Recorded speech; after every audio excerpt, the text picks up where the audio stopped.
Many students that we've spoken to at Palmer's College believe that £9,000 per year university fees are too high. This makes them worried about the amount of debt they'll be in by the time they're 21. What are your views on this, and do you think tuition fees are too high? I don't think they're too high. I think the way that you pay them back is actually very fair. So no one pays them back until they're earning more than £21,000. It's done obviously over your working years. It's designed to make it easy for you to pay over a long period of time.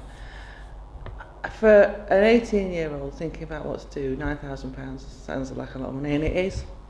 But it's an investment in the future, and it's an investment in the future by those people who are going to benefit from it. The alternative to tuition fees is for people to pay for those tuition fees through their taxes.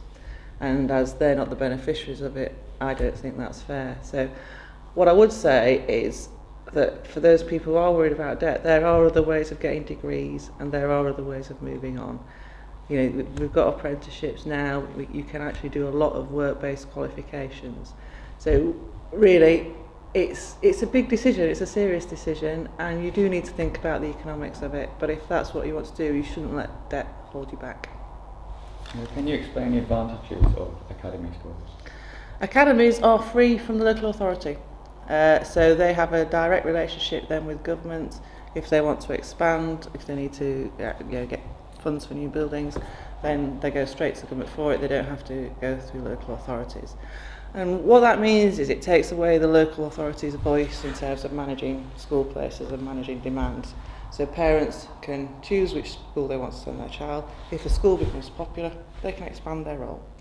Here in Thurrock, it's been a real big advantage moving to academy. In fact, Thurrock, I think, has the biggest proportion of secondary schools that are voluntarily converted to academy. And certainly when I speak to the heads of those schools, it's the best thing that happened to them. Because one of the things that Thurrock was doing as a local authority is that you were having falling demand in the east side of the borough, in Stamford-le-Hope. So there was an over-provision of school places. But you were having rising demand in the west side of the borough because that's where all the houses were being built. So places like Harris in Chafford 100 and William Edwards were all being oversubscribed. And rather than expanding the number of school places on the west side, what Thurrock ended up doing was busing people over to keep the schools open in Stamford, and that's just wrong. You know, I think if parents want to send their child to a school which is close by them, they should have that opportunity. And so since we've brought in the academy programme, Ockenden Academy has been able to expand its place and open the studio school. Yeah, there you are. Obviously Harris is expanding. We're setting up the new free school because that there's always oversubscription there. And really, that's what we need to do. We need to make sure that children and parents have got the school they want to go to, not the one that the council says they should go to. Do you think ending financial support for some 16 to 19-year-olds is a good decision? Why do you want to end financial support? I can see it's been really hard for you, that one, because you're the people who got hit by it. It's really unfair when you see people ahead of you who take that, have the benefit of that assistance, and then you don't. There's a number of things. I mean, essentially, you have to be in education up until 18. EMA was introduced to actually encourage people who were leaving school at 16 to stay in. So the reason for that had gone, and it became very expensive. And it's one of the great stories that is constantly hanging over us, is the fact that for too many years this country was spending more than it was taking in taxes. So we were living beyond our means, and all we're doing then is actually storing up debt for you to pay through your taxes, when it's my generation who've had the benefit of it, actually, and that's not fair. So we've had to make some really tough decisions, and EMA was one of them. But it's really important that the country lives within its means, so that you can actually all keep more of what you earn ultimately when you start working.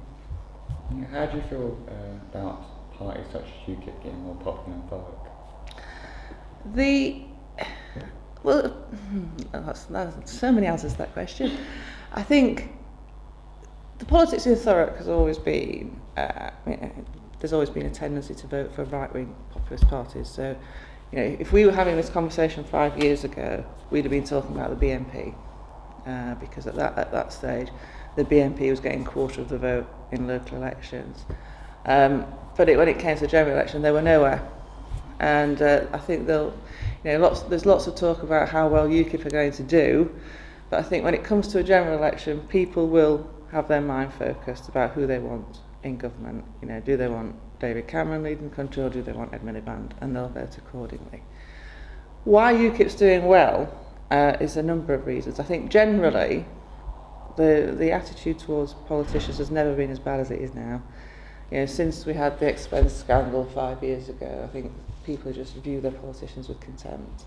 So the opportunity to give us all a good kicking by voting for an anti-establishment party is quite attractive, and they did that in spades last year, and thank you very much. It was really nice.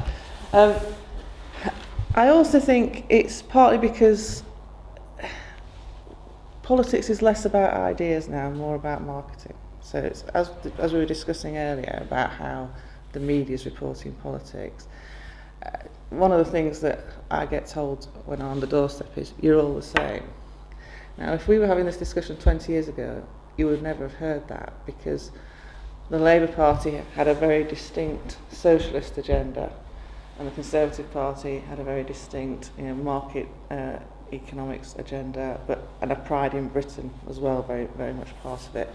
And there were distinct ideas. Plus you had a world where we were talking about the Eastern Bloc and Western Europe, so free market around America and Europe, and Russia was communist and all that sphere.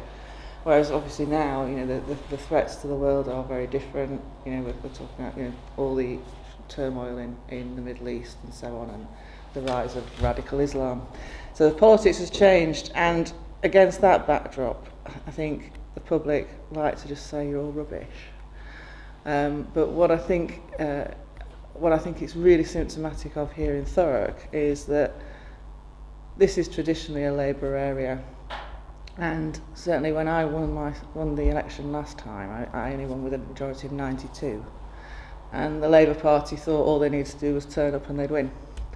And UKIP really has surged because actually there is no appetite for Labour there. If anything, the support for Labour is falling. So that's why it's happening.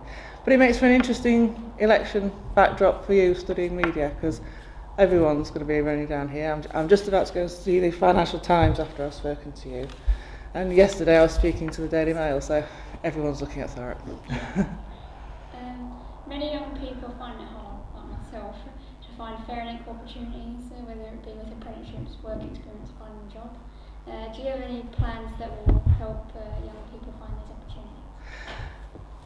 opportunities? I think the biggest thing for me, is to open up your eyes to what the opportunities are that are out there. Because I think one of the most difficult things for a young person is, you know what your family do, and your extended family networks and where they're all working, and you know what you get told by your teachers here and previously at school.